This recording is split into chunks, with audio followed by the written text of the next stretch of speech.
Good evening, everyone. Very good evening. Good evening. Good evening, बेटे.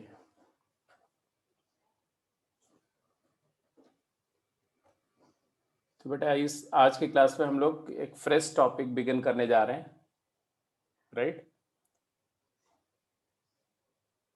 सो इसके पहले आपने सेट्स किया, रिलेशन एंड फंक्शन किया.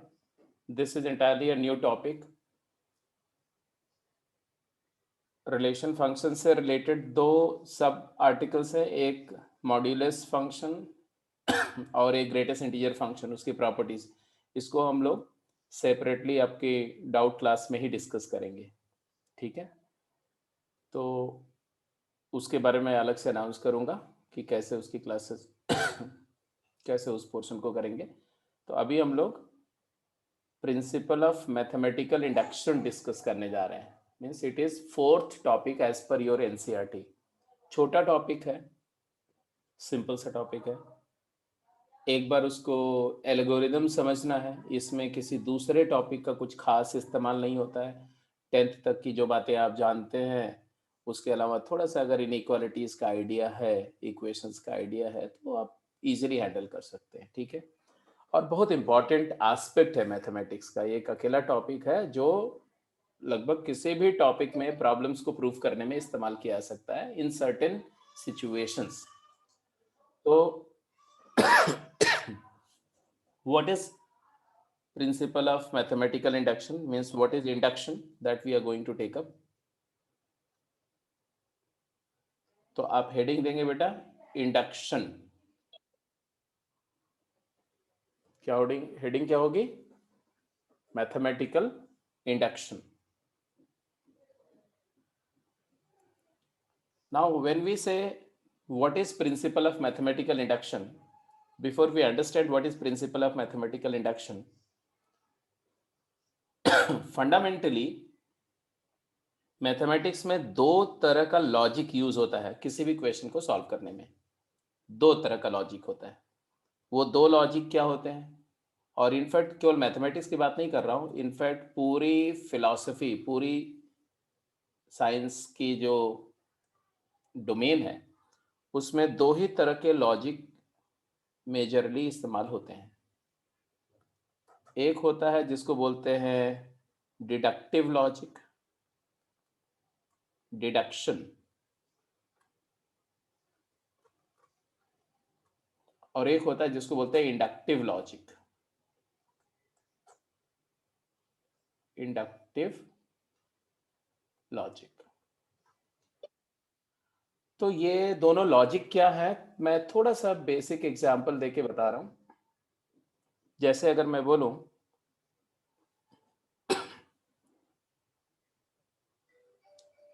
अगर मैं ऐसा बोलूं कि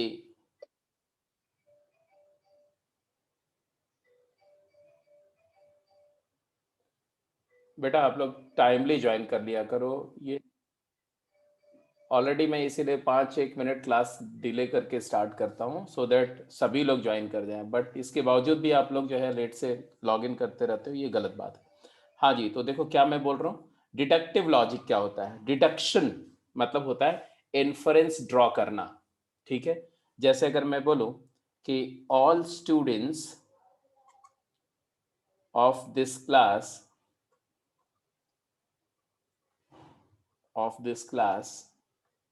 आर इंटेलिजेंट, ठीक है? ऐसा अगर मैं बोलता हूँ, एंड फिर मैं बोलता हूँ that H is students of this class, x is a student of this class. तो यहां से हम क्या डिड्यूस कर सकते हैं? दिस इंप्लाइज अपने आप एक चीज यहां से डिड्यूस हो रही है, एक इन्फरेंस अपने आप आ रहा है क्या कि एक्स इज इंटेलिजेंट.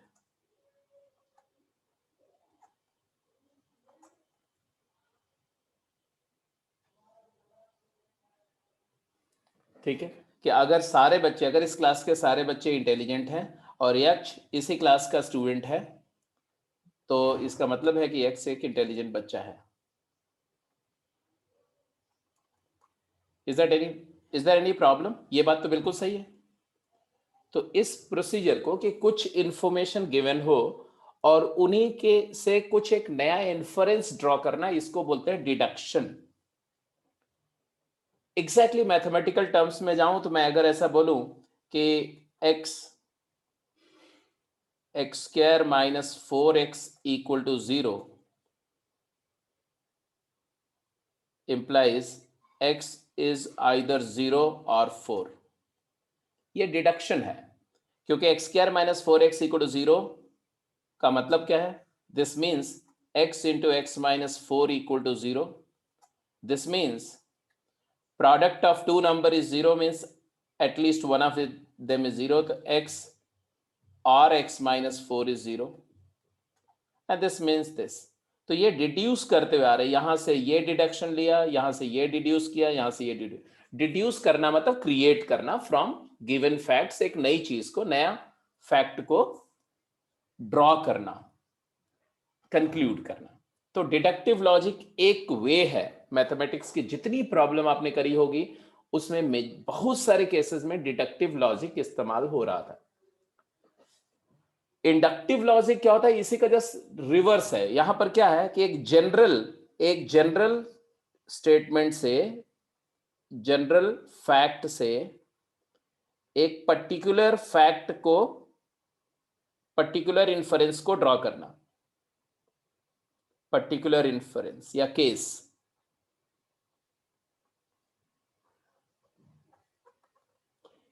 कोई चीज एक जनरल सबके बारे में कोई बात बोली जाए और उसमें से कुछ एक के बारे में वो चीज को कंक्लूड करना, इसको बोलते हैं डिडक्शन। और इसका जस्ट रिवर्स वे है अप्लाई करने का मैथमेटिकल फैक्ट को, उसको बोलते हैं इंडक्शन। कि एक पर्टिकुलर केसेस से जनरल केस तक जाने की प्रोसेस को बोलते हैं कि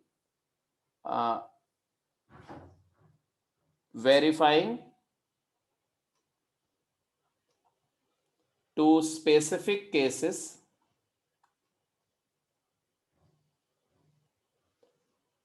and proving for a general case, proving the fact for a general case is called induction.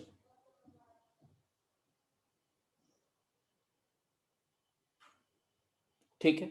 अब ये जो लॉजिक है, मतलब ऐसे कुछ समझो आप कि मैंने बोला कि अगर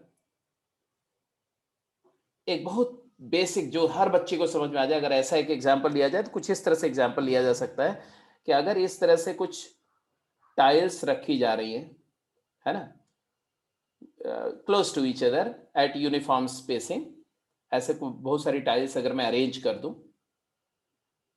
वर्टिकली एक प्लेन ग्राउंड पे, कितने टाइल्स हैं? तो there may be infinite number of tiles and they are separated at uniform distance from each other in such a manner that the distance between any two consecutive tile is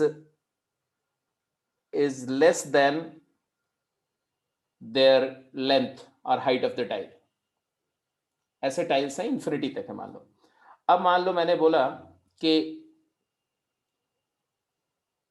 ये इस तरह से arranged है, the tiles are arranged such that, ध्यान से सुनो, tiles are arranged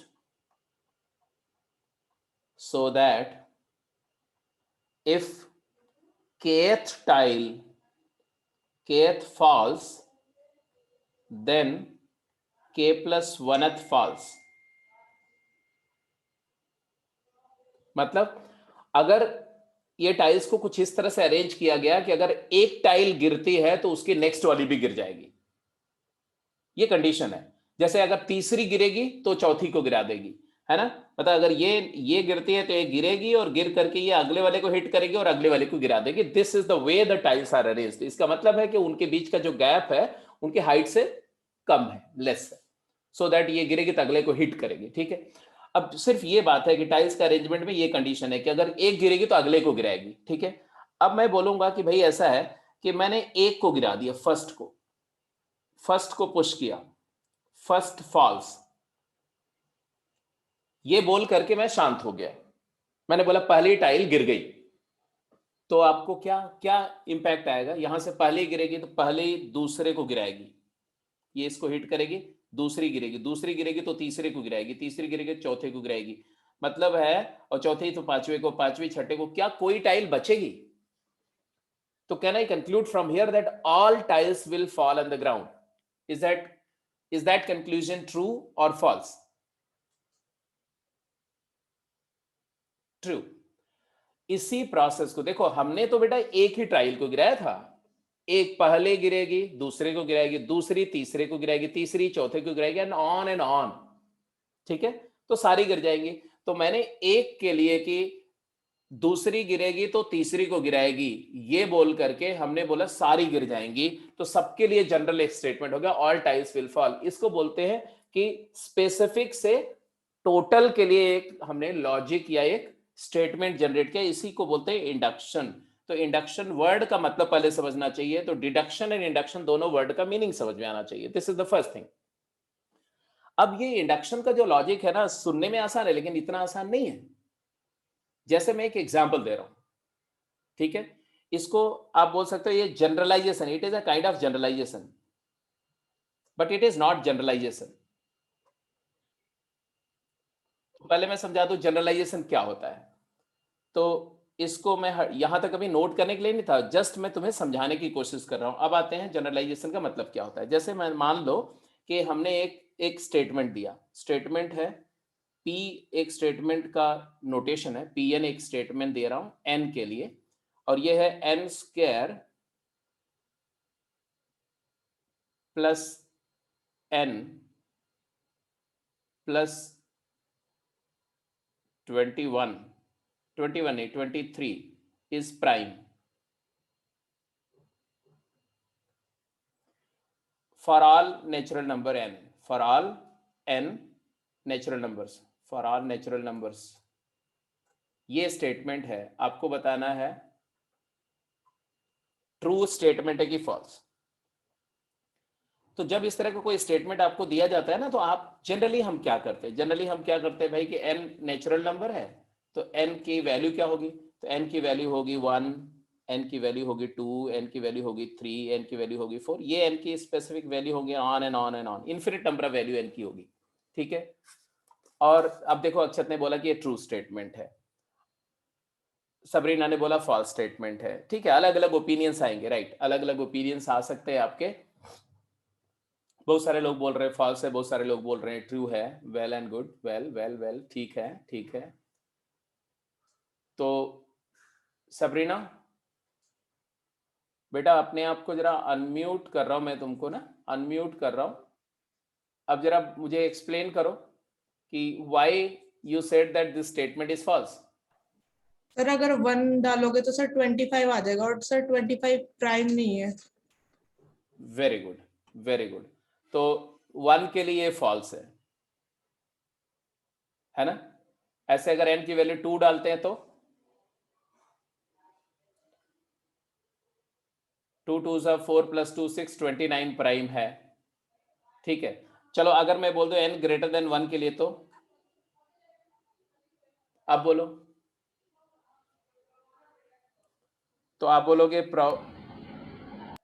2 के लिए ये है 2 square 4 plus 2 plus 23, it is equal to 29 prime है। अगर मैं 3 के लिए बोलूंगा तो आएगा 3 3 जा 9 प्लस 3 प्लस 23, कितना आ गया? 35। 35, ये प्राइम नहीं। ठीक है, तो हमने देखा, हमने टेस्ट किया, पहले तो आए 1 के लिए फॉल्स है, फिर 3 के लिए फॉल्स आ गया, 1 के लिए भी फॉल्स आ गया, तो मैथमेटिकली वो फॉल्स स्टेटमेंट हो गया। अच्छी बात है, एक दूसरा स्टेटमेंट लेते हैं, n square plus n plus 41 is prime for all n natural number. अब बताओ ये स्टेटमेंट ट्रू है कि फॉल्स?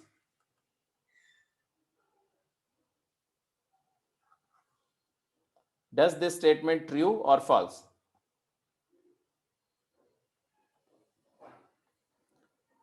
तो पहले 1 से स्टार्ट करते हैं। 1 के लिए ट्रू है कि नहीं, 2 के लिए ट्रू है कि नहीं। तो ये कोई भी स्टेटमेंट का ट्रूथ या फाल्सिटी को चेक करने के लिए हम यही करते हैं, 1 2 3 ऐसे वैल्यू पुट करेंगे और देखेंगे P1 क्या आएगा। तो 1 स्क्वायर प्लस 1 प्लस 41, ये 43 है, प्राइम है, ट्रू स्टेटमेंट हो गया। 2 square plus 2 plus 41, 6 41 47 is prime, true है। 3 square plus 3 plus 41, 9 3 12, 12 and 41, 53 prime है। आपको क्या लगता है ये स्टेटमेंट सही है कि गलत?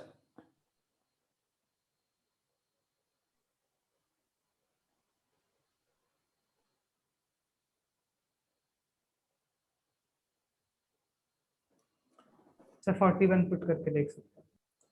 तो सबसे पहला जो आपका इन्फरेंस आया कि looking at the first few verifications for 1 2 3 4 5 on and on, it appears to be true, appears to be true। और अगर ऐसे कुछ एक वैल्यू के लिए 5 10 20 वैल्यूज के लिए अगर हमने वेरीफाई किया, अगर ये ट्रू आ रहा है तो हम लोग जनरली क्या करते हैं, generally in general what we do, we say that this statement is true. हम बोल देते हैं कि ये स्टेटमेंट ट्रू है। इस प्रोसेस को बोलते हैं जनरलाइजेशन, कि हमने देखा कि ये कुछ पॉसिबिलिटीज के लिए ट्रू आ रहा है, मतलब 10 20 50 पॉसिबिलिटीज के लिए कंटिन्यूअस ट्रू आ रहा है, हम बोलते हैं यार ये हमेशा ही सही होगा, हमेशा ट्रू होगा, and this is called generalization. But generalization in mathematics is not a way of proving or certifying a statement। किसी स्टेटमेंट को ट्रू प्रूफ करना हो तो उसके लिए जनरलाइजेशन एक करेक्ट वे नहीं है। क्यों नहीं है, उसके लिए एक एग्जांपल इसे में लेते हैं। p की वैल्यू 40 पुट करो, 40 क्या आएगा, 40 स्क्वायर प्लस 40 प्लस 41, फर्स्ट दो टर्म में से 40 कॉमन लो, तो 40 into 40 plus 1 plus 41, so it comes out to be 40 into 41 plus 41, फिर 41 कॉमन ले लो तो आ जाएगा 41 into 40 plus 1, इट इज 41 का होल स्क्वायर। और ये दो प्राइम्स का प्रोडक्ट है, it is a composite number, it is not prime. इसी तरह से also I can say that अगर n की वैल्यू हम 41 या 41 का मल्टीपल 41 टाइम्स हम इंटीजर कुछ भी पुट करेंगे तो statement becomes false, statement is false। तो कहने का मतलब है कि ये स्टेटमेंट ट्रू स्टेटमेंट नहीं है। बट अगर हम कुछ एक वैल्यू को देखें, स्टार्टिंग की 10-15 वैल्यूज को अगर हम वेरीफाई करें तो ये ट्रू आता है। तो अगर उस फर्स्ट फ्यू नंबर्स के लिए ट्रू आ रहा है और उसको देख करके अगर हम स्टेटमेंट को ट्रू बोल देते हैं तो हमारा जो कंक्लूजन होगा वो गलत हो जाएगा। तो जो इंडक्टिव लॉजिक है, इंडक्टिव लॉजिक में यही तो बताया कि कुछ एक केसेस के लिए देखते जाओ, एक पैटर्न बनेगा, उस पैटर्न को देख करके आप कोई चीज प्रेडिक्ट कर रहे हो। तो इंडक्टिव लॉजिक है तो अच्छी बात, because most of the scientific discoveries are based on this inductive logic, intuition. तो हम ऑब्जर्व करते रहते हैं और बार बार कोई चीज होती हुई दिखती है तो हम उसको बोल देते हैं कि हाँ जी इट इज ट्रू। चाहे न्यूटन ने ग्रेविटी का इन्वेंशन किया हो, चाहे जो है प्रोपगेशन ऑफ लाइट की बात हो, चाहे एटॉमिक डिस्कवरीज हो, न्यूक्लियर पार्टिकल्स की डिस्कवरीज हो, ये सारी के सारी एक्सपेरिमेंट पर बेस्ड होती है। एक्सपेरिमेंटली आप जो चीज को ऑब्जर्व करते हो तो बहुत सारी बार ऑब्जर्व किया, बहुत सारे एक्सपेरिमेंट्स किए और उसमें सही आ गया तो आप बोलते हो स्टेटमेंट ट्रू है। इंडक्टिव लॉजिक बोलते हैं इसको, ठीक है। बट ये इंडक्टिव लॉजिक में मैथमेटिक्स बोलती है कि ये इंडक्टिव लॉजिक फॉल्स है। क्यों फॉल्स है? क्योंकि इंडक्टिव लॉजिक को जब तक आप एक साइंटिफिक तरीके से नहीं आप वर्कआउट करते हो तो ये फॉल्स होगा। अब वो साइंटिफिक तरीका ढूंढना है, क्योंकि जनरलाइजेशन ट्रू नहीं है। तो उसका तरीका क्या है, that what we are going to discuss in this topic. तो अब आप लिखेंगे प्रिंसिपल ऑफ मैथमेटिकल इंडक्शन। ये बैकग्राउंड का नॉलेज था कि इसके बेसिस पर अब आप समझने की कोशिश करो। अब आप लिखे बेटा प्रिंसिपल ऑफ मैथमेटिकल इंडक्शन, मतलब मैथमेटिक्स इंडक्टिव लॉजिक के को एक टूल बनाने जा रही है कोई फॉर्मूले को प्रूफ करने के लिए। वो क्या है टूल? तो सबसे पहले तो इसका इंट्रोडक्शन, ये तो आपको समझ में आ ही गया कि PMI is a mathematical tool. It is a mathematical tool by which we can prove the truth of any mathematical statement और एनी स्टेटमेंट और प्रपोजिशन या claim which is given for natural numbers. तो अगर कोई mathematical statement natural numbers के लिए designed है, ठीक है, नेचुरल नंबर्स के लिए डिजाइन है, तो ऐसे स्टेटमेंट को हम इस मेथड से प्रूव कर सकते हैं। अब ये मेथड क्यों नेचुरल नंबर के लिए दिया गया है या नेचुरल नंबर के लिए प्रूव होगा इस मेथड से, वो सारी बातें अभी आपके सामने आएंगी। अगली बात, इसका थॉट क्या है, तो ये this is based on an axiom, और वो एक्सियम जब नंबर थियरी आपने कभी पढ़ा होगा तो नेचुरल नंबर्स की स्टडी करी होगी, तो नेचुरल नंबर जिसको काउंटिंग नंबर्स बोलते हैं, उनको पढ़ते समय आपने अगर थोड़ा ढंग से पढ़ा होगा तो उसमें एक मैथमेटिशियन थे, इटालियन मैथमेटिशियन, जिनका नाम था रॉबर्ट पियानो। तो पियानो ने नेचुरल नंबर्स के बारे में कुछ 5 एक्सियम्स दिए, ठीक है। तो वो पियानोज एक्सियम क्या थे वो मैं बताने जा रहा हूं आपको। तो as the name suggest, it works on the principle of induction, that is the result of lower integer gets induced to their successors। अब ये जो एक लाइन आपने लिखी, इसी को मैं समझाने की कोशिश कर रहा हूं कि ये the result of lower integers get induced to their successor, this you can understand well by the Peano's axiom। तो आप लिखेंगे Peano's axiom क्या है वो मैं बता रहा हूं। axiom समझते हो ना? axiom तो आपको पता होगा, what is axiom? A statement that doesn't need any proof. Yes, a statement which is always considered as truth without any proof। तो जिस बात को बिना प्रूफ के, हाँ, यूनिवर्सली ट्रू स्टेटमेंट बिना प्रूफ के लिए एज्यूम किया गया, उसको हम स्टेटमेंट को एक्सियम बोलते हैं, ऐसे स्टेटमेंट को। पियानो के एक्सियम क्या है, तो इन्होंने, रॉबर्ट पियानो ने 3, इनफैक्ट 5 एक्सियम्स थे, बट 3 उसमें से इंपॉर्टेंट है जो आपको अभी पढ़नी है। रॉबर्ट पियानो, इनकी नेचुरल नंबर के बारे में 5 एक्सियम्स हैं। तो पहली एक्सियम क्या थी, 1 is a natural number. 1 is a natural number, लिखते जाएंगे आप। ऑब्वियसली ये बात सही है, और इसको ट्रू एज्यूम करने के लिए आपको कोई प्रूफ की जरूरत नहीं, आपको बिना प्रूफ के ही एज्यूम करना पड़ेगा कि ये सही है, ठीक है। दूसरी एक्सियम क्या है, second axiom, every natural number has unique successor. Second axiom है every natural number has unique successor. तो आप ऐसे लिखेंगे, every natural number n has unique successor.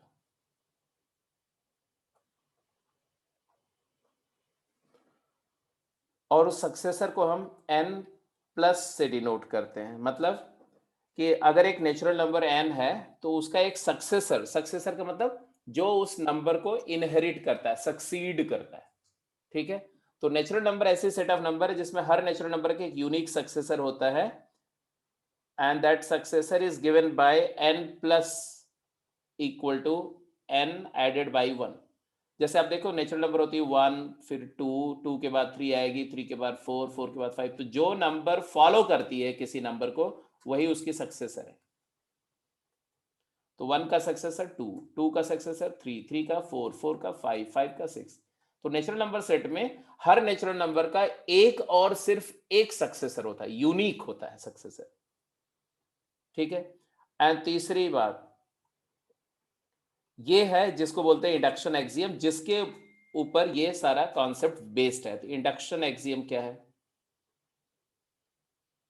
Induction axiom बोलता है कि if a statement Pn is true for k, true for n equal to k, implies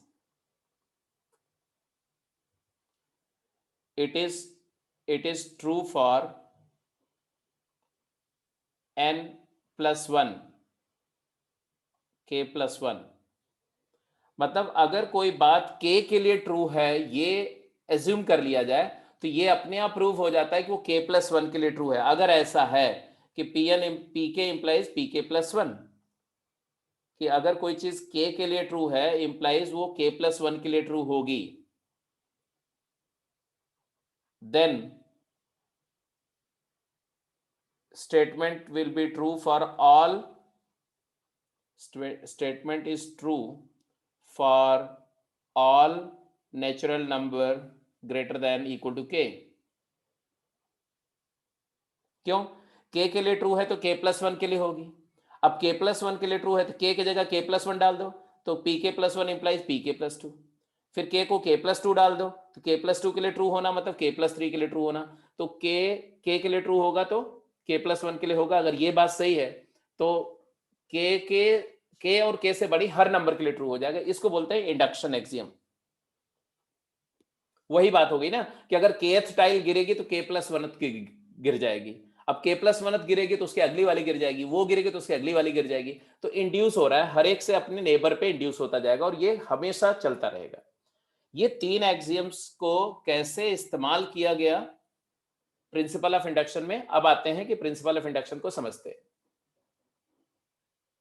हाँ, क्या बोला, क्या रिपीट करने के लिए बोला mister Yogesh? Sir third point जो अभी कराया.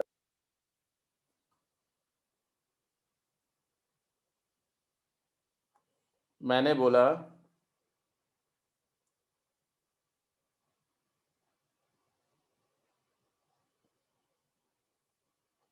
ये पहली है, ये दूसरी है, तीसरी, ये चौथी, ये पांचवी. ऐसे मान लो यहां पर ये केथ है, केथ, और ये k प्लस वनथ है, और आगे कहानी ये चलती रहेगी. और मैंने बोला कि अगर kth गिरेगी, अगर ये गिरेगी तो ये गिरेगी. If kth then k plus oneth. ये बात होल्ड कर रही है कि kth गिरेगी तो k प्लस वनथ गिरेगी. अब k प्लस वनथ गिरेगी तो अगली वाली गिर जाएगी, ये गिरेगी तो अगली वाली गिर जाएगी. तो ये बोल देना कि kth गिरेगी तो k प्लस वनथ गिरेगी, इसका मतलब क्या ये नहीं हो गया कि k के बाद की सारी गिर जाएगी? Yes sir. यही तो बोला गया. यही बोला गया कि अगर कोई स्टेटमेंट Pn k के लिए ट्रू है इंप्लाइज k प्लस वन के लिए ट्रू होगा. मतलब k के लिए ट्रू है तो k प्लस वन के लिए ट्रू होगा. अगर ये बात सही है तो वो स्टेटमेंट k से बड़ी सारी नंबर के लिए ट्रू हो जाएगा. It will be true for all natural number n greater than equal to k. इसी को बोलते हैं, इसी को बोलते हैं induction axiom. Okay sir, clear. ये तीन कि वन एक नेचुरल नंबर है जो सबसे छोटी नेचुरल नंबर है. हर एक नेचुरल नंबर का एक यूनिक सक्सेसर होता है जो उसमें वन ऐड करके आता है. और तीसरी बात कि अगर कोई फैक्ट या कोई फार्मूला या कोई स्टेटमेंट k के लिए ट्रू है इंप्लाइज कि k प्लस वन के लिए ट्रू होगा, तो वो फार्मूला k से बड़ी, k और k से बड़ी सारी नंबर के लिए ट्रू होगा. ये इंडक्शन है. ठीक है. अब कैसे इसी फैक्ट को हम यूज करते हैं प्रूव करने के लिए, अब उस पे आते हैं. तो थॉट समझ में आ गया कि the result of lower integer gets induced to their successor. मतलब k के लिए, लोअर इंटीजर क्या था, k के लिए अगर कोई रिजल्ट ट्रू है तो इंड्यूस हो गया, वही बात उसके सक्सेसर k प्लस वन के लिए इंड्यूस हो गया. इसी को बोलते हैं इंडक्शन. अब इस इंडक्शन प्रिंसिपल से हम क्या करते हैं, तो इट इन्वॉल्व्स 3 स्टेप्स. तो ये जो इंडक्शन का प्रिंसिपल है इसमें 3 स्टेप्स होते हैं. पहला है वेरिफिकेशन, दूसरा है इंडक्शन, तीसरा है जनरलाइजेशन. तो एक क्वेश्चन लेते हैं और उसी क्वेश्चन से मैं प्रूफ करके दिखा रहा हूं ये तीनों बातें. एक स्टेटमेंट ले लेता हूं मैं. ठीक है, तो ज्यादा क्लियर समझ में आएगा. एक स्टेटमेंट है. स्टेटमेंट क्या है, तो मैंने बोला स्टेटमेंट को मैं Pn लिख रहा हूं. अब यहां पर ये पहले तो लिख दो, एप्लीकेशन लिख दो, फिर मैं आता हूं स्टेटमेंट पे. लिखेंगे application. PMI is used to prove statements or formula which is given for natural numbers. ये ध्यान रखना बेटा, नेचुरल नंबर्स. तो नेचुरल नंबर इसलिए क्योंकि नेचुरल नंबर में यूनिक सक्सेसर्स होते हैं. किसी भी नेचुरल नंबर का सक्सेसर जो उसका इनहेरिट करने वाला उसका नेक्स्ट जो नंबर है वो यूनिक होता है. इसलिए हम उसके लिए प्रूव करते हैं क्योंकि इसमें सक्सेसर को यूज करते हैं, सक्सेसर के कॉन्सेप्ट को इस्तेमाल किया जाता है. अब जैसे जैसे मान लो हमने दिया कि प्रोडक्ट ऑफ, ये स्टेटमेंट है, product of two consecutive integer, to consecutive natural number, ऐसे लिखो, to consecutive natural number is always even natural number, ये प्रूव करना है। और इस बात को प्रूव करने के लिए ऐसा नहीं कि इसको प्रूव करने के लिए हमारे पास इंडक्शन ही एक मेथड है, इसको प्रूव करने के बहुत सारे तरीके हैं। मैं इसको डिडक्शन से भी प्रूव करके दिखाने जा रहा हूं, इंडक्शन से भी, लेकिन पहले इंडक्शन को समझते हैं, फिर इसको डिडक्शन से कैसे करते हो वो सब बातें मैं बता दूंगा। एग्जॉस्टिव मेथड से कैसे प्रूव करते हो वो भी हम लोग कर लेंगे। तो अभी हम लोग, ये स्टेटमेंट है, तो सबसे पहला स्टेप क्या होता है? तो सबसे पहला स्टेप आप क्या करेंगे? फर्स्ट ऑफ ऑल ऐसे लिखेंगे आप, first of all express the statement in terms of mathematical expression. अगर वर्ड प्रॉब्लम है तो उसको मैथमेटिकल एक्सप्रेशन में ले आओ। ये इनफॉर्मल स्टेप है, ये करना पड़ेगा कि अगर वो वर्ड के फॉर्म में, एक लैंग्वेज के फॉर्म में दिया हुआ, तो उसको इक्वेशन या इनइक्वालिटी के टर्म्स में ले आओ, पहला। और अगर मान लो इक्वेशन या इनइक्वालिटी के टर्म में दिया हो तो कई बार उसको वर्ड फॉर्मेट में ले जाना पड़ेगा, स्टेटमेंट के फॉर्म में ले आना पड़ेगा, तो दोनों करना पड़ता है एज एंड व्हेन रिक्वायर्ड। तो ये काम तो आप करेंगे इनफॉर्मली, ये करना ही पड़ेगा। जैसे हमने यहां पर क्या लिखा कि दो कंसेक्यूटिव इंटीजर का प्रोडक्ट है ना, product of two consecutive integer या नेचुरल नंबर। तो एक नेचुरल नंबर तो मैंने बोल दिया n, लेट n, और कंसेक्यूटिव तो उसकी अगली वाली क्या होगी? एंड n+1 बी, हाँ very correct, be two consecutive integer, consecutive numbers, natural numbers. तो हमारा स्टेटमेंट है प्रोडक्ट, pn क्या है? अब स्टेटमेंट में लिख रहा हूं pn, the statement pn will be written as, बोलो, हमें दो कंसेक्यूटिव नेचुरल नंबर का प्रोडक्ट चाहिए ना, तो n इंटू n+1, ये प्रोडक्ट हो गया। और बोल रहे हैं कि product of two consecutive natural number is always even. Even का मतलब क्या है? n into n+1 is even. या तो ऐसे लिख दो, और या इसको और बेटर तरीके से लिखना चाहते हो तो लिख दो, that is n product n+1 is equal to 2 times lambda, where lambda is some integer, lambda belongs to set of integer. तो ये इसको बोलते हैं सेट ऑफ इंटीजर।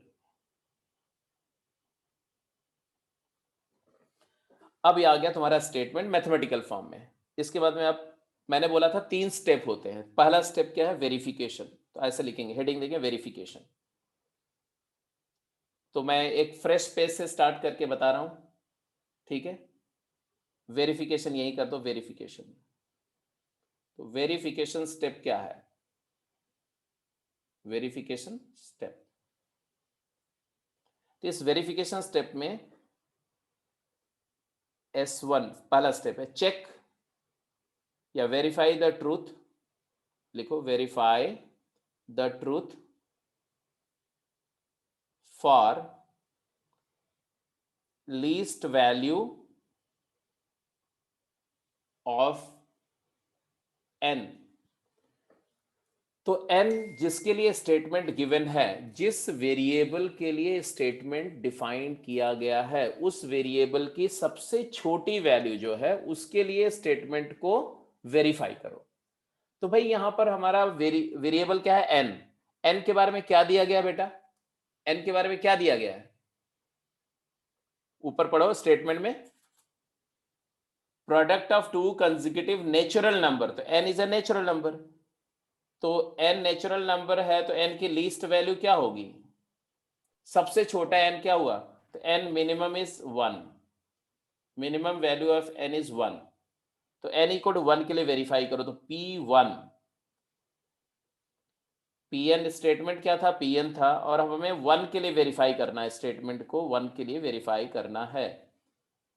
सर 2। तो क्या आया? आपने बोला कि n को 1 डालो, 1 इंटू 1+1, तो ये आ गया तुम्हारा 2। 2 मतलब 2 इंटू 1, तो 2 का मल्टीपल है, तो क्लियरली इवन है, क्लियरली ट्रू, क्लियरली ट्रू। तो 1 के लिए वेरीफाई हो गया। अब आते हैं नेक्स्ट स्टेप पर। पहला स्टेप क्या था? पहला स्टेप था वेरिफिकेशन। दूसरा स्टेप क्या है? इंडक्शन।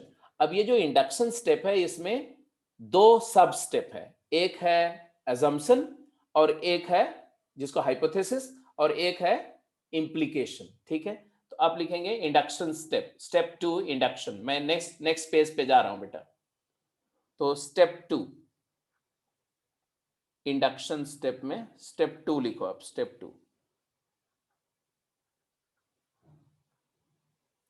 जैसा मैंने बताया इसमें दो है, तो पहले इसमें एक है assumption, क्योंकि स्टेप 2 में हमें करना क्या है? हमें करना है पीके इंप्लाइज पीके प्लस 1, ये वही जो इंडक्शन एक्सियम को एस्टैब्लिश करना है। ठीक है, तो इसमें ये वाले को बोलते हैं assumption, इसको बोलते हैं assumption, और इस वाले को बोलते हैं इंडक्शन। इम्प्लीकेशन बोलो, इम्प्लीकेशन। अगर ऐसा है तो ऐसा होगा, तो इसको दूसरे वाले को बोलते हैं इम्प्लीकेशन।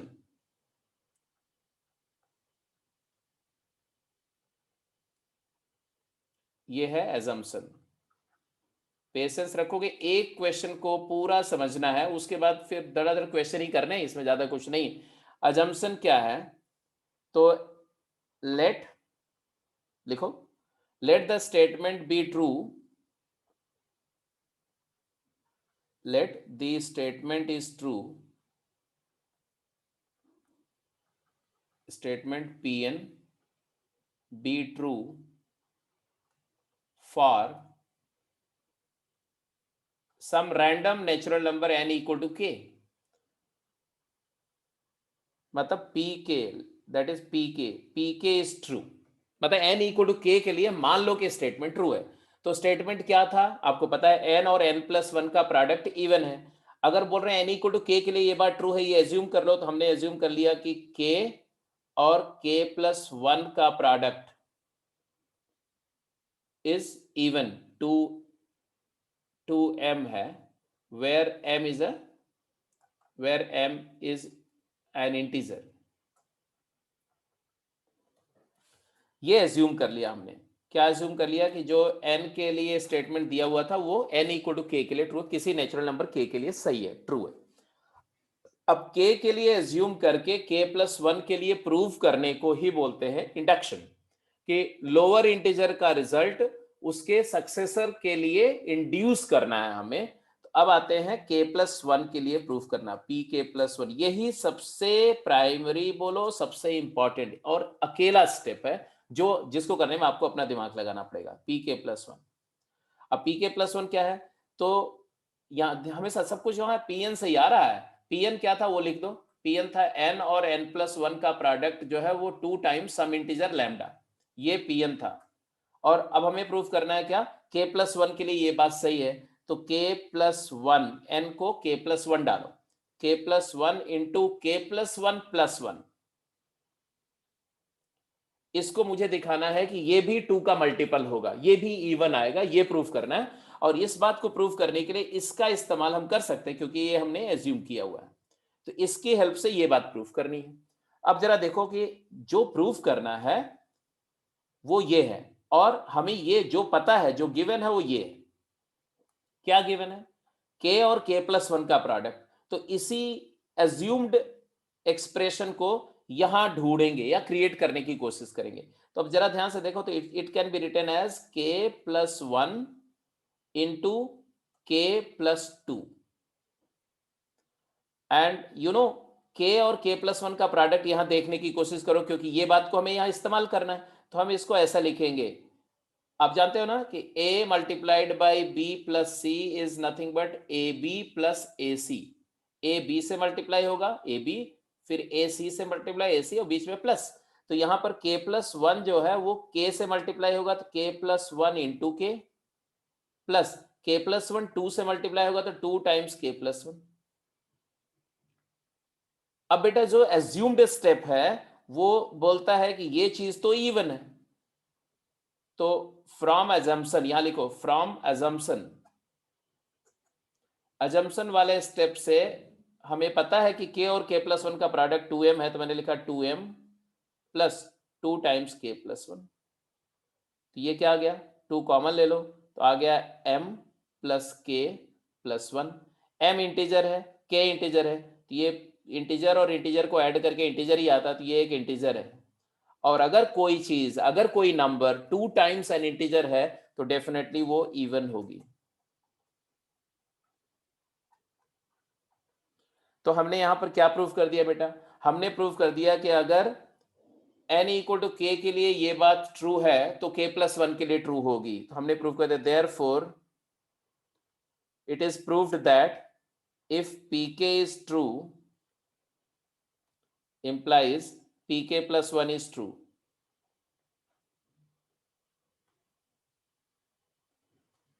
ठीक है, तो इंडक्शन हो गया, पहला स्टेप हो गया वेरिफिकेशन, दूसरा स्टेप हो गया इंडक्शन, अब इंड्यूस हो गया। अब तीसरा स्टेप जो होता है वो फॉर्मेलिटी होती है। Third step is a complete formality. क्या है थर्ड स्टेप, यहां लिख दो थर्ड स्टेप, यहां स्टेप 3, इसको बोलते हैं जनरलाइजेशन। जनरलाइजेशन, ये जनरलाइजेशन का स्टेप क्या होता है, तो हमने क्या प्रूफ किया था पहले स्टेप में, क्या प्रूफ कर किया था, हमने प्रूफ किया था कि n इक्वल टू 1 के लिए ट्रू है, p1 is true, p1 is true. But हम बोल रहे हैं कि अगर k के लिए ट्रू है तो k+1 के लिए ट्रू होगा, तो p1 is true will imply p2 is true, and 2 के लिए ट्रू है तो 2+1 3 के लिए होगा, this will imply p3 is true, and p3 is true will imply p4 is true, p4 is true imply p5 is true, and this implication will go on and on and on। क्यों, क्योंकि हम बोल चुके हैं कि एक हमने एक सिस्टम दे दिया, एक इंडक्शन का सिस्टम दे दिया कि अगर k के लिए होगा तो उसका नेक्स्ट के लिए होगा। नेचुरल नंबर में हम जानते हैं कि for every natural number there is a unique successor, हर k के लिए k+1 होगा, तो 5 के लिए 6 होगा, 6 के लिए 7 होगा, 7 के लिए 8 होगा। क्या ये प्रोसेस कभी रुकेगी? नहीं।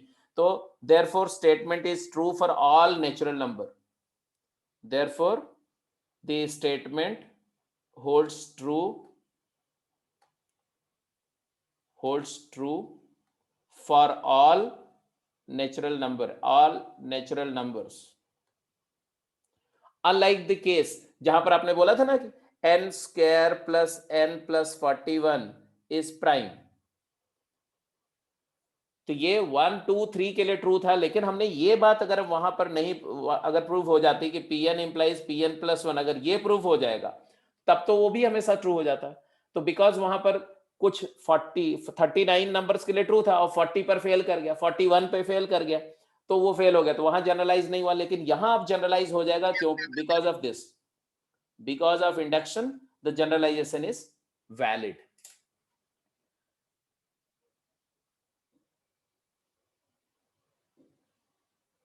बेटा ऐसा है कि अगर किसी भी एक केस के लिए इनवैलिड हो गया तो इनवैलिड हो जाएगा, अगर लीस्ट वैल्यू के लिए नहीं वैलिड है तो स्टेटमेंट गलत है, तो प्रूफ कैसे होगा? मैथमेटिक्स तो बोलती है ना कि एक भी केस के लिए ट्रू है तो स्टेटमेंट फॉल्स है, तब थोड़ी प्रूफ होगा। जो स्टेटमेंट आपको प्रूफ करने के लिए दिया जाएगा वो एक्चुअली एक ट्रू स्टेटमेंट होगा। अब ट्रू स्टेटमेंट है तो लिस्ट नंबर के लिए भी ट्रू होगा, तो पहले के लिए वेरीफाई हो जाएगा, उसके बाद के लिए एज्यूम करेंगे, k+1 के लिए प्रूफ करेंगे। तो एक बार जरा कंफर्म करो कि आपको ये प्रोसेस थोड़ी समझ में आ गई कि नहीं। मैं ये नहीं बोलता कि कंप्लीटली समझ में आ गई, बट आपको लगता है कि कोई बड़ी बात नहीं है, इट्स सिंपल, तो यस बोलो। जैसे जैसे क्वेश्चन अभी करते जाएंगे तो ये और सिंपल लगेगा, बहुत सिंपल टॉपिक है। जरा सा भी आपको कहीं पर थोड़ी सी दिक्कत हो तो पेशेंस रखना, ठीक है? I will make it very simple. जिसको नहीं समझ में आया बेटा चैट बॉक्स में मेंशन करो, चैट बॉक्स में लिखो क्या दिक्कत है, I will explain it again.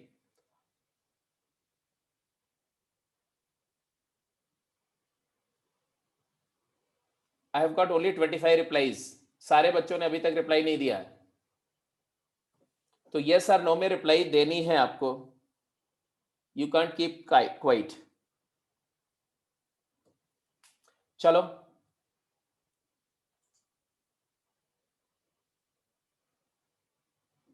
ठीक है, अब ऐसा करते हैं कि एक दो एग्जाम्पल और करते हैं, फिर से आपसे बोल लेता हूं कि अब आपको क्लियर हुआ कि नहीं। तो let's get back to the place जहां पर थे हम लोग। तो मैंने आपको जो समझाया वो बात समझने की कोशिश करो, ठीक है। क्या बताया मैंने, ये समझ में आ गया पीएमआई क्या है। एक मैथमेटिकल टूल है जिससे हम किसी भी स्टेटमेंट की ट्रूथ को वेरीफाई कर सकते हैं या स्टेटमेंट को प्रूव कर सकते हैं, प्रोवाइडेड वो स्टेटमेंट नेचुरल नंबर्स के लिए डिजाइंड हो, ठीक है। किस पर बेस्ड है, तो ये प्रिंसिपल ऑफ इंडक्शन पर बेस्ड है, जो रॉबर्ट पियानो के नेचुरल नंबर के एक्सियम्स से डेराइव किया गया। इसमें 3 स्टेप होते हैं, वेरिफिकेशन, इंडक्शन और जनरलाइजेशन। अप्लाई कहां करते हैं आपको पता ही, मैंने बता दिया कि इसको आइडेंटिटीज को प्रूव करना, थियरम्स को प्रूव करना, इनइक्वालिटी या इक्वेशंस को प्रूव करना, divisibility of expression by certain number establish करना, या इसी तरह के एक्सप्रेशंस को या वर्ड प्रॉब्लम को प्रूव करने के लिए इसको यूज करेंगे। Let's work out one more problem, ठीक है जी। To prove that a statement Pn is true for a natural number n, for all natural number n. For example, एक क्वेश्चन दिया, prove that 31 divides 2 raised to the power 5n minus 1 for all n belongs to natural number. क्या बोला, इसका मतलब क्या है, तो इसका मतलब यहां पर है कि अगर कहीं लिखा जाए ऐसे, ध्यान से सुनो, अगर कहीं लिखता हूं मैं a divides b, ऐसा a/b लिख रहा हूं, तो read as a is an integer divides b, a divides b means इसका मतलब क्या होता है, a फैक्टर है और b मल्टीपल है, मतलब a is factor of b और b is multiple of a, means इसका मतलब क्या है। अब ये तो आपको इतना तो आप तो समझ में आ गया कि a is multiple of, a is factor of b या b is multiple of a का मतलब क्या है। इसका मतलब है कि b को हम a मल्टीप्लाइड बाई k लिख सकते हैं, where k is integer, where k is some integer. हाँ, जैसे मैं बोलता हूं कि 4 डिवाइड्स 12 ट्रू है, क्यों, क्योंकि 12 को हम 4 इंटू 3 लिख सकते हैं, बट 4 डिवाइड 6 फॉल्स है, क्यों, क्योंकि 6 को हम 4 इंटू के अगर लिखेंगे तो if I write 6 as 4k, then k की वैल्यू आएगी 3/2, तो 6 एक्चुअली 4 टाइम्स 3/2 होगा, 3/2 इंटीजर नहीं है, इसलिए हम बोलेंगे 6 इज नॉट डिविजिबल बाई 4। 4 6 में फैक्टर नहीं है, बट 4 12 में फैक्टर है ना। 2 डिवाइड्स 8 सही है, बट 2 डिवाइड्स 5 गलत है, 2 डिवाइड्स 4 सही है। तो ये डिवाइड्स वाली बात समझ में आ गई, मतलब है कि आप ऐसे बोलो, अदर वे अराउंड बोलो कि 2 raised to the power 5n minus 1 is divisible by 31, ये प्रूफ करना है, डिविजिबल बाय 31, ये बात प्रूफ करनी है, ये स्टेटमेंट है। तो स्टेटमेंट अगर मैंने मैथमेटिक्स के फॉर्म में, मैथमेटिकल फॉर्म में दिया, तो उसका लैंग्वेज में मैंने ट्रांसलेट करके बता दिया, ठीक है। जब लैंग्वेज के फॉर्म में दिया रहे तो मैथमेटिकल फॉर्म में लिख लो, ये हमेशा करना चाहिए हमें, in order to understand the statement in a better way. अब समझ में आ गया, अब चलो प्रूफ करते हैं इसको, इसी प्रोसेस को पूरा अप्लाई करेंगे, ठीक है बेटा। ये a डिवाइड्स b सबको समझ में आ गया, जरा एक बार कंफर्म करो, a डिवाइड्स b के बारे में जो मैंने थोड़ा बताया, ये क्लियर है, छोटी सी बात है वैसे तो। हाँ, अगर क्लियर हो गया तो आप यस अप्लाई करके और क्वेश्चंस पे मूव ऑन करते हैं, क्वेश्चन करते हैं।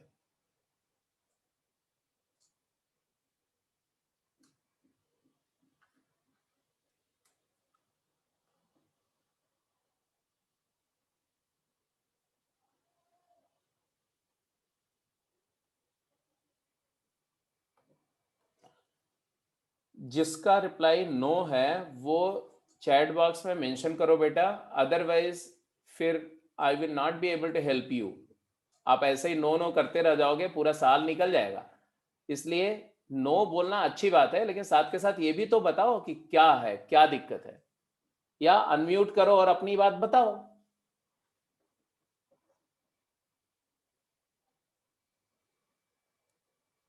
ओके, मेजॉरिटी का क्लियर है। जिसका क्लियर है वो अगर अभी तक नहीं बता रहा है तो I can't help you out, questions पे चलते हैं। ठीक है, इस क्वेश्चन को आगे पढ़ते हैं। पहला स्टेप क्या था बेटा? सभी लोग बोलेंगे what is the first step? Verification step. Verification step कर रहे हैं हम लोग। कैसे? P1 अब लिखते नहीं है वेरिफिकेशन स्टेप, आपके माइंड में होना चाहिए। आप सीधे verify for n natural number है, नेचुरल नंबर का सबसे छोटा एलिमेंट 1 है, तो n इक्वल टू 1 के लिए वेरीफाई करो, तो P1, इसको P1 लिखते हैं। P1 स्टेटमेंट क्या होगा? Pn अगर ये है तो P1 मतलब 31 divides 2 raise to the power 5 into 1 minus 1, that is 31 divides 31। True है, वेरी करेक्ट, ट्रू है। या इसी बात को ऐसे बोलो कि 2 raise to the power 5 minus 1 is equal to 32 minus 1 is equal to 31, which is divisible by 31। Every number is divisible by itself.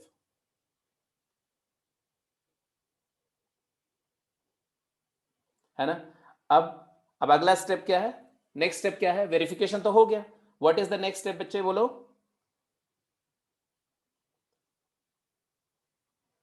Assumption. Assumption वाला स्टेप है, मैं अभी लिख रहा हूं for the benefit of yours.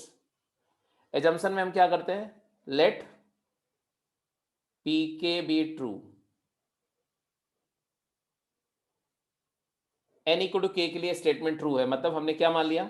हमने मान लिया 2 रेज टू द पावर 5 के minus 1 is divisible by 31। It is divisible by 31। कोई चीज 31 से डिविजिबल है, मतलब हमने मान लिया कि 2 टू द पावर 5 के माइनस 1 जो है वो 31 टाइम्स सम इंटीजर m है, where m is some integer.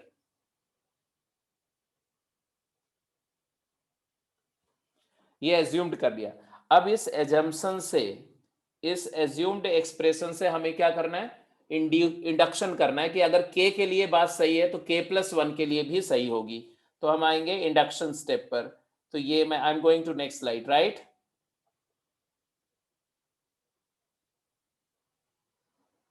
Induction step पे चले जाओ भाई।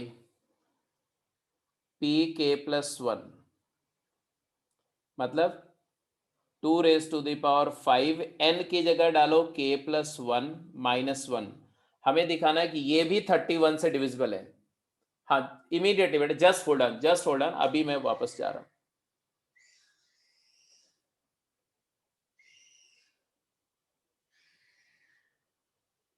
ये था, हमने एज्यूम किया कि ये वाला स्टेटमेंट n की वैल्यू k के लिए ट्रू है, तो 2 टू द पावर 5 के माइनस 1 31 से डिविजिबल है, तो 31 का मल्टीपल लिखा। Now go to the next step. 2 to the power 5, n की जगह k प्लस 1 डाला। अब देखो हमें जो पता है, since we know that 2 to the power 5 के माइनस 1 इज मल्टीपल ऑफ 31, ये हम जानते हैं, तो इसका हमें इस्तेमाल करना है। तो ये एक्सप्रेशन हम इसमें लाने की कोशिश करेंगे, क्योंकि इसको भी 31 का मल्टीपल दिखाना है मुझे। तो मैं इसको ऐसे लिखूंगा, देखो ध्यान से। 2 टू द पावर 5 के यहां देखने की कोशिश करो। 2 टू द पावर 5 के प्लस 5 माइनस 1 है।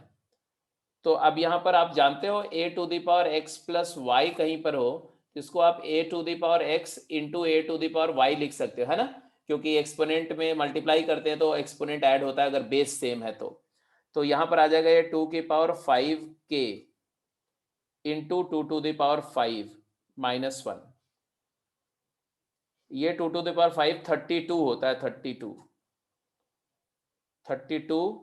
इंटू 2 टू द पावर 5 के, ऐसा है। और ये जो 1 है माइनस 1, अब इसको 2 की पावर 5 के की वैल्यू यहां से डाल दो, यहां से यहां डाल दो। क्या डालो? 2 टू द पावर 5 के कैन बी रिटन एज 31 का मल्टीपल 31m प्लस 1।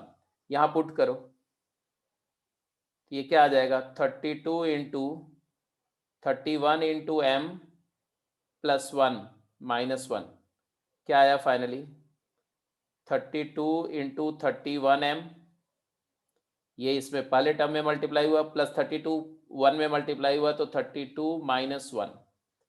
अब फाइनली ये 32 माइनस 1 क्या हो गया बेटा 31, और ये हो गया 31, तो इसमें भी है 31 टाइम्स 32m, और यहाँ आ गया प्लस 31 दोनों में आ गया कॉमन, तो 31 कॉमन लेके क्या आया 32 टाइम्स m प्लस 1। अब m इंटीजर है, इंटीजर इंटू इंटीजर इंटीजर आएगा, इंटीजर में 1 ऐड या सब्ट्रैक्ट करो इंटीजर आएगा, this quantity is an integer, तो ये आ गया तुम्हारा 31 multiplied by some lambda where lambda is integer. इसका मतलब क्या हुआ है, इसका मतलब हमने बोल दिया 2 टू द पावर 5 इंटू के plus 1 minus 1 is divisible by 31, और इसको प्रूव करने के लिए हमने इसका इस्तेमाल किया। मतलब हमने क्या क्या किया, तो हमने एस्टेब्लिश कर दिया, दैट इज हमने प्रूव किया कि पी के अगर स्टेटमेंट के के लिए ट्रू है, पी के इज ट्रू इंप्लाइज पी के प्लस 1 इज ट्रू। तो दैट इज इंडक्शन हो गया, इंडक्शन इस्टेब्लिश हो गया कि अगर के के लिए ट्रू होगा तो उसके सक्सेसर के लिए होगा। अब जनरलाइजेशन वाला स्टेप तो आपको पता ही है, सिंस P1 हम बोल चुके हैं कि ट्रू है, P1 true, P1 will imply के को 1 डालो, 1 के लिए ट्रू है तो 2 के लिए होगा तो P2 हो गया। अब 2 के लिए ट्रू हो गया, 2 के लिए ट्रू है तो 3 के लिए होगा तो P3 हो गया, 3 के लिए है तो 4 के लिए होगा तो P4 हो गया, and this process goes on and on and on. So it is true for all natural number, all natural number. तो ये हो गया आपका प्रूफ। क्लियर है, समझ में आ गया? अब बताओ बेटा, अब ज्यादा क्लैरिटी है कि अभी भी वही स्टेट है आपका? क्लियर सर, आसान है। हाँ आसान है, बस केवल है कि 4-5 डिफरेंट वेराइटीज होती है प्रॉब्लम की, उनको कर लेंगे तो आपको बिल्कुल कमांड हो जाएगा कि नहीं ये आराम से मैनेज हो जाएगा। तो let's go to the another question.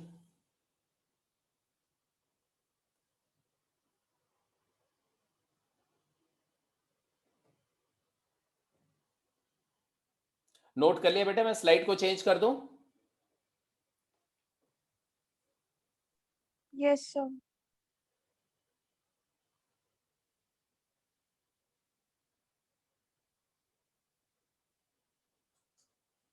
कोई बात नहीं, जो लोग अभी नोट नहीं नोट किए हैं आप कर लो, just note it down and then let me go to the next question. देखो जब आज की क्लास खत्म होगी उसके बाद जब भी आज आपको टाइम मिलेगा तो आप एनसीईआरटी अपनी खोलेंगे, एक्सरसाइज 4 एनसीईआरटी चैप्टर 4 जाएंगे, चैप्टर 4 पर जो first it is page number 86, 87, 88, 89, 90, 91, 92 है ना। तो ये फर्स्ट 5-6 पेजेस की रीडिंग लगाएंगे, सब समझ में आएगा आपको, एक बार रीड करेंगे, उसके अंदर जो सॉल्व एग्जाम्पल है उनको खुद से सॉल्व करेंगे, ठीक है। जो नहीं समझ में आएगा आप मेरे से नेक्स्ट क्लास में, कल की क्लास में पूछेंगे, अदरवाइज एफर्ट करेंगे, उसके बाद अगर समय मिले तो आप उसकी टेक्सचुअल एक्सरसाइज भी करना, ठीक है। तो अब नोट कर लिए, मैं I am going to the next question, next slide.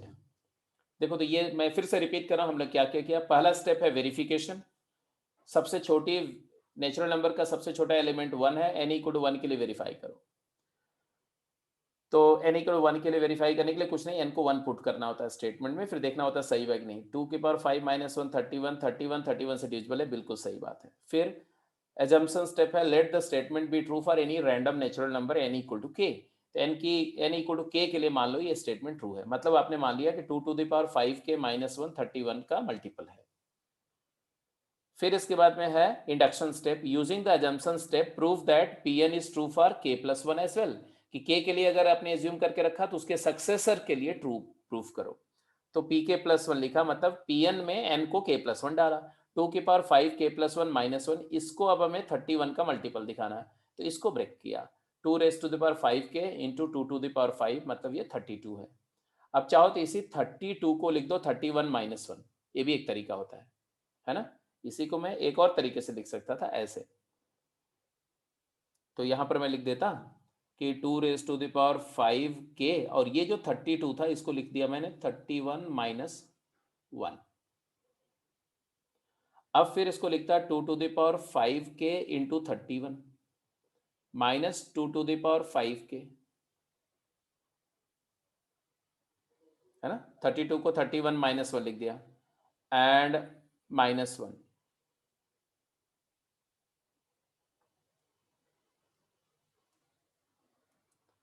अरे 31 प्लस 1, सॉरी 31 प्लस 1, क्या कर रहा हूं मैं।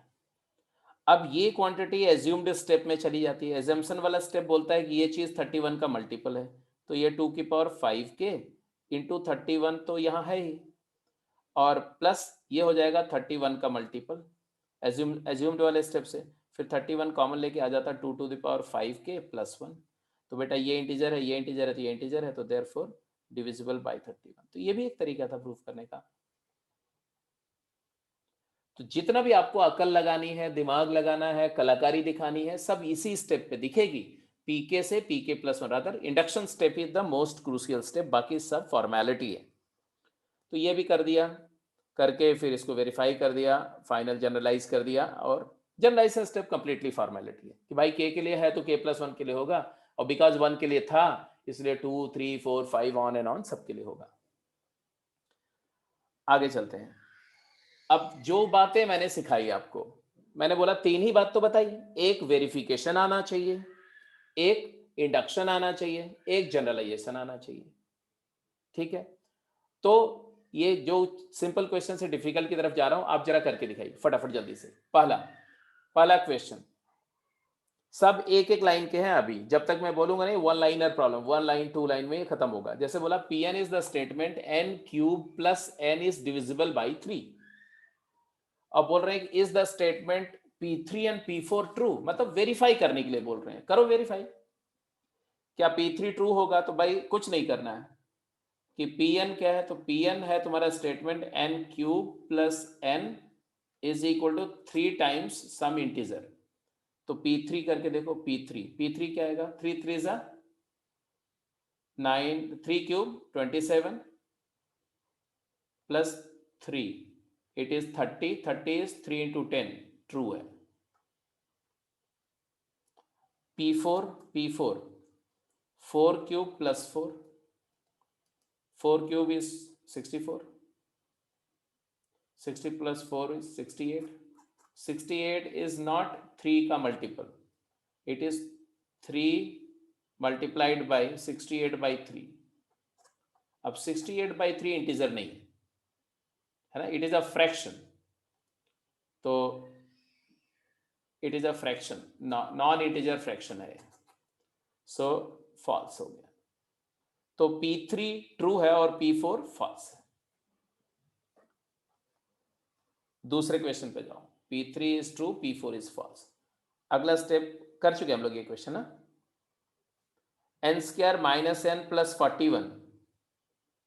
चलो दूसरे है, Pn तुम्हारा क्या है, n square minus n plus 41 is divisible by 41, it is divisible by 41, ये था। तो बोल रहे हैं कि P1 P42, P1 क्या है बेटा, P1 तो आ गया 41, ट्रू है। P41 क्या आएगा, P42 क्या आएगा, तो P42 करो तो आएगा 42 का स्क्वायर माइनस 42 प्लस 41। अब इन दोनों को देखो ध्यान से, इन दोनों में क्या कॉमन ले सकते हैं, 42 कॉमन लोगे तो 42 माइनस 1 आएगा ना, तो ये आ जाएगा तुम्हारा 42 इंटू 41 प्लस 41। तो 41 यहाँ भी है, 41 यहाँ भी है, तो ऑब्वियसली 41 कॉमन आ जाएगा, और 42 प्लस 1 43, तो 41 का मल्टीपल आ गया, क्लियरली ट्रू है। तो हमने ऑब्जर्व किया कि P1 और P42 ट्रू है, वेरीफाई हो गया, ये दोनों ट्रू है। अब बोल रहे हैं कि P2 P3 फॉल्स है। P2 जरा देखो क्या रहा है। P2 क्या आएगा जरा बताओ। 2 स्क्वायर माइनस 2 प्लस 41। 43। हाँ जी, तो ये 4 माइनस 2 43। 43 प्राइम है, ये 41 से डिविजिबल नहीं है, तो नॉट डिविजिबल बाई 41। हाँ बोल रहे, यहाँ बोला था डिविजिबल है, मतलब ये फॉल्स स्टेटमेंट हो गया, तो दिस इज फॉल्स। ऐसे आप P3 भी दिखा सकते हो फॉल्स है। तो ये जो कुछ भी हम लोग कर रहे हैं ना 1 एंड 2, ये क्या है, ये जस्ट, हाँ जस्ट वेरिफिकेशन है। तो वेरिफिकेशन, मैं सिर्फ ये बताने की कोशिश कर रहा हूं, वेरिफिकेशन कोई साइंस नहीं, वेरिफिकेशन का मतलब ऑब्जर्वेशन है कि भाई ये n की वैल्यू दे रहे हैं, पुट करो, देखो सही है तो सही, गलत है तो गलत, खत्म। वेरिफिकेशन में कोई भी ज्यादा अकल लगाने की जरूरत नहीं, बस थोड़ा बहुत कैलकुलेशन करना पड़ेगा। मोस्ट ऑफ द टाइम, बहुत कम केसेस हैं जहां पर वेरिफिकेशन को के लिए आपको एफर्ट देना पड़ेगा। अब आ जाओ थर्ड में।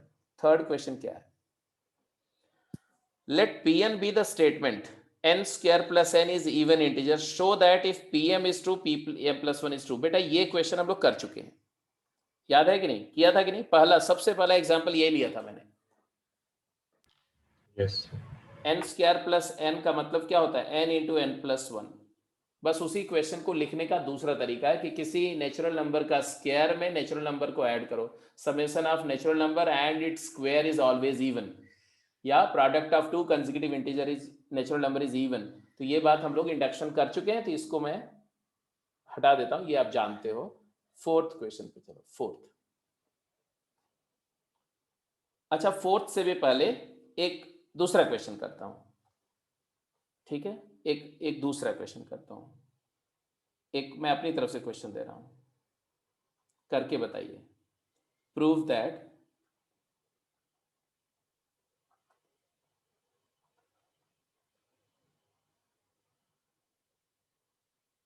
x to the power n minus y to the power n is always divisible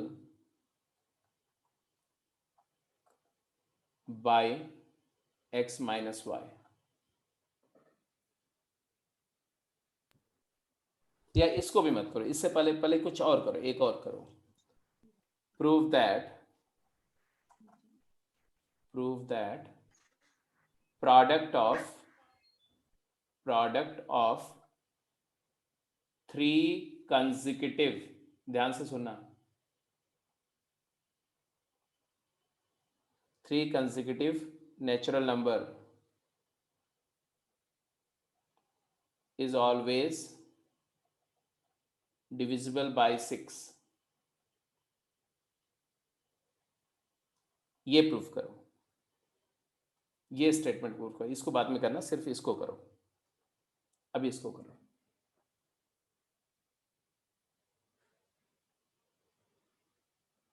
और जो ये वाला स्टेटमेंट था ना, वहां पर हमने इसको किया था, है ना, इंडक्शन करके मैंने बताया था कि ऐसे इंडक्शन करते हैं।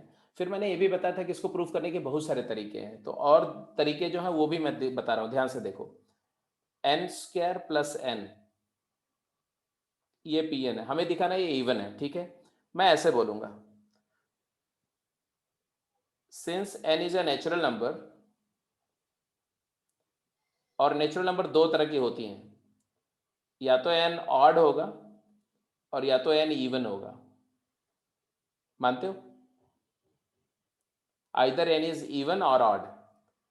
तो दोनों केस के लिए मैं वेरीफाई कर रहा हूं। अगर n ऑड है तो ऑड का स्क्वायर प्लस ऑड, ऑड का स्क्वायर भी ऑड होता है, और ऑड इंटू ऑड ऑड होता है, ऑड प्लस ऑड इवन, हो गया प्रूफ।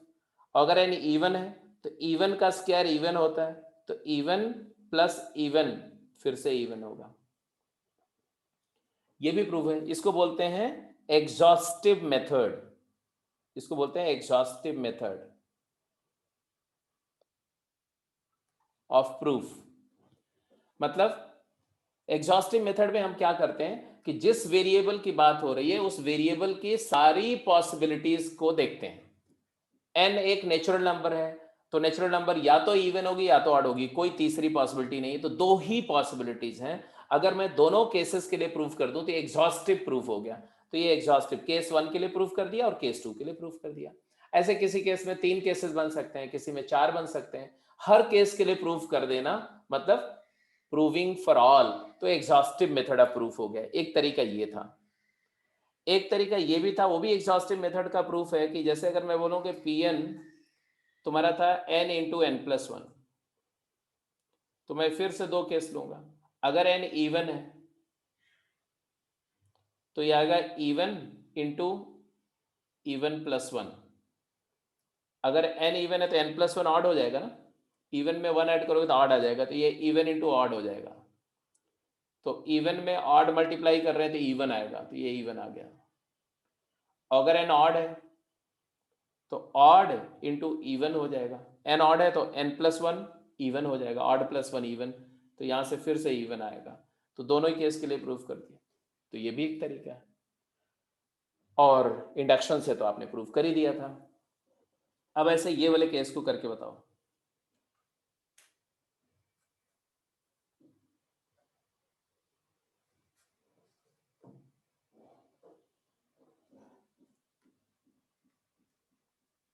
फटाफट प्रूफ करो। अब यहां पहले तो स्टेटमेंट लिखो बेटे, स्टेटमेंट को मैथमेटिक्स के फॉर्म में लिखो। हमने आपको एक वर्ड प्रॉब्लम दिया, वर्ड प्रॉब्लम को मैथमेटिकल फॉर्म में लिखना होगा ना पहले, तो कैसे लिखेंगे? तो आप लिखेंगे Pn equal to n into n plus one into n plus two divisible by 6 is equal to 6 into m, where m is some integer, m is an integer। तो ये आपका स्टेटमेंट हो गया मैथमेटिकल फॉर्म में। अब इसी बात को प्रूफ करना है। सबसे पहला स्टेप क्या होगा? हाँ, लीस्ट वैल्यू नेचुरल नंबर की बात कर रहे हैं, इंटीजर नहीं, मतलब n जो है हमारा नेचुरल नंबर है, n वेरिएबल n है ना, तो P1 क्या है बोलो? P1 n को 1 डालो, 1 into one plus one 2 into one plus two 3, it is 6 into one, 6 into one, तो क्लियरली ट्रू।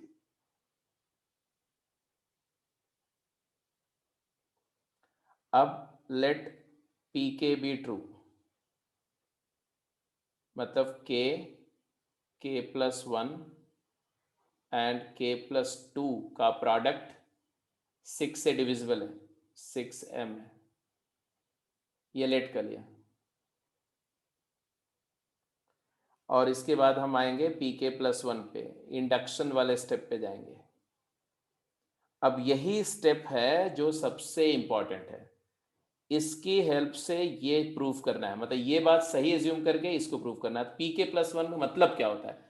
तो pk प्लस वन का मतलब है जहां n था वहां पर k प्लस वन, ये ओरिजिनल स्टेप में n की जगह k प्लस वन डालो तो क्या आएगा? तो मैं इस स्टेप को लिख दे रहा हूं k प्लस वन, और ये क्या हो जाएगा? k प्लस टू, और ये क्या हो जाएगा? k plus one plus two, k plus three. इस प्रोडक्ट को हमें 6 का मल्टीपल दिखाना है, और उसके लिए हमारे पास में ये है कि इसको हम यूज कर सकते हैं। तब जरा जो हमारे पास गिवन है इसको ध्यान से देखो, k प्लस वन फैक्टर यहाँ है, k प्लस टू यहाँ है, और k चाहिए ये लाने के लिए। तो हमने बोला कि ये चीज को तो बेटा छेड़ना ही नहीं, फर्स्ट 2 फैक्टर हमें चाहिए, क्योंकि इंडक्शन स्टेप में जो सक्सेसर वाला स्टेप है उसमें उसका जो प्रेडिसेसर है उसको लाना होता है, देखना होता है। तो इसमें इस पूरे में ये देखना है, तो इसको मत छेड़ना। ये जो मैंने ऐसे रखा हुआ है इसको keep it as it is. अब इस पूरे को कुछ मान लो ये a है, a इंटू के प्लस थ्री लिख रहे हो आप, a इंटू के प्लस थ्री क्या हो जाएगा बताओ? a इंटू के प्लस 3a, यही आएगा ना? यही चीज लिख दो, इट इज इक्वल टू, बोलो k प्लस वन इंटू के plus two multiplied by k, ये चीज k में मल्टीप्लाई होगी तो क्या बनेगा? k इंटू के प्लस वन इंटू के प्लस टू। आ गया ये वाला, प्लस प्लस क्या आएगा?